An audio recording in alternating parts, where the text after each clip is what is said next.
এছাম মানুহে অসমীয়া জাতিটোৰ প্ৰতি এটা ভয়াৱহ অৱস্থাৰ সৃষ্টি কৰিছে। শিৱসাগৰৰ ৰাইজ, উজনি অসমৰ ৰাইজ আজি বুজি পাইছে যে কেনেকুৱা ধৰণে আগ্ৰাসন কৰে। কাৰণ আমি নামনি অসমত তেনেকুৱা আগ্ৰাসন হৈ আমি নোহোৱা হৈ গ'লো।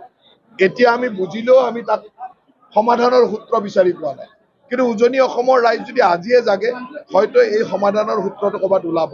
মই সেইকাৰণে তেখেতসকলক ধন্যবাদ দিছোঁ যে উজনি অসমৰ ৰাইজ সজাগ হওক। কাৰণ আমি বৰপেটা, ধুবুৰী, গোৱালপাৰা, আনকি কিছু পৰিমাণে নলবাৰী, কিছু পৰিমাণে মৰিগাঁও, নগাঁও, এই সকলোবিলাক ইয়াৰ আগ্ৰাসনৰ ভিতৰত সোমাই গ'লো। এতিয়া আমাৰ একেবাৰে উৱাদি নোপোৱা অৱস্থা। সেই ঘটনাবিলাক যাতে শিৱসাগৰত নহয়, ডিব্ৰুগড়ত নহয়, যোৰহাটত নহয়, তাৰ কাৰণে সেই অঞ্চলৰ ৰাইজ জাগ্ৰত হ'ব লাগিব। আমি চৰকাৰখন ৰাইজৰ লগত আছোঁ। আমি কোনো বাহিৰৰ পৰা অহা অনুপ্ৰৱেশকাৰীক অসমৰ ভূমি, বিশেষকৈ ফৰেষ্টৰ ভূমি, বনভূমিয়ে হওক বা আমাৰ BGR, হওক, এইবিলাক দখল কৰিবলৈ নিদিওঁ। তাৰ বিৰুদ্ধে আমাৰ আন্দোলন বা আমাৰ চেষ্টা চলি থাকিব আৰু চৰকাৰে তাৰ বিৰুদ্ধে কাম কৰিব। এছাম মানুহে অসমীয়া জাতিটোৰ প্ৰতি এটা ভয়াৱহ অৱস্থাৰ সৃষ্টি কৰিছে। শিৱসাগৰৰ ৰাইজ, উজনি অসমৰ ৰাইজ আজি বুজি পাইছে যে কেনেকুৱা ধৰণে আগ্ৰাসন কৰে। কাৰণ আমি নামনি অসমত তেনেকুৱা আগ্ৰাসন হৈ আমি নোহোৱা হৈ গ'লো। এতিয়া আমি বুজিলেও আমি তাত সমাধানৰ সূত্ৰ বিচাৰি পোৱা নাই। কিন্তু উজনি অসমৰ ৰাইজ যদি আজিয়ে জাগে, হয়তো এই সমাধানৰ সূত্ৰটো ক'ৰবাত ওলাব। মই সেইকাৰণে তেখেতসকলক ধন্যবাদ দিছোঁ যে উজনি অসমৰ ৰাইজ সজাগ হওক। কাৰণ আমি বৰপেটা, ধুবুৰী, গোৱালপাৰা, আনকি কিছু পৰিমাণে নলবাৰী, কিছু পৰিমাণে মৰিগাঁও, নগাঁও, এই সকলোবিলাক ইয়াৰ আগ্ৰাসনৰ ভিতৰত সোমাই গ'লো। এতিয়া আমাৰ একেবাৰে উৱাদি নোপোৱা অৱস্থা। সেই ঘটনাবিলাক যাতে শিৱসাগৰত নহয়, ডিব্ৰুগড়ত নহয়, যোৰহাটত নহয়, তাৰ কাৰণে সেই অঞ্চলৰ ৰাইজ জাগ্ৰত হ'ব লাগিব। আমি চৰকাৰখন ৰাইজৰ লগত আছোঁ। আমি কোনো বাহিৰৰ পৰা অহা অনুপ্ৰৱেশকাৰীক অসমৰ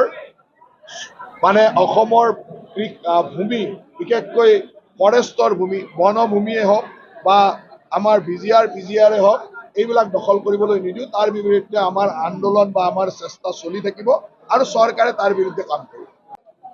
এছাম মানুহে অসমীয়া জাতিটোৰ প্ৰতি এটা ভয়াৱহ অৱস্থাৰ সৃষ্টি কৰিছে।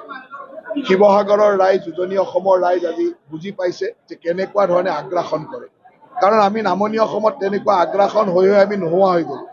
এতিয়া আমি বুজিলেও আমি তাত সমাধানৰ সূত্ৰ বিচাৰি পোৱা নাই। কিন্তু উজনি অসমৰ ৰাইজ যদি আজিয়ে জাগে, হয়তো এই সমাধানৰ সূত্ৰটো ক'ৰবাত ওলাব।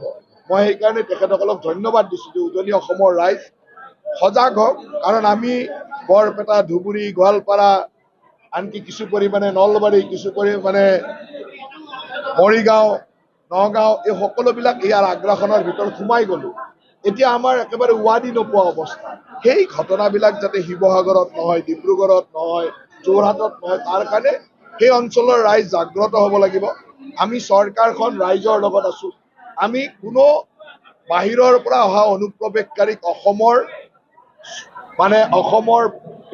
ভূমি, বিশেষকৈ ফৰেষ্টৰ ভূমি, বনভূমিয়ে হওক বা আমাৰ BGR, হওক, এইবিলাক দখল কৰিবলৈ নিদিওঁ। তাৰ বিৰুদ্ধে আমাৰ আন্দোলন বা আমাৰ চেষ্টা চলি থাকিব আৰু চৰকাৰে তাৰ বিৰুদ্ধে কাম কৰিব।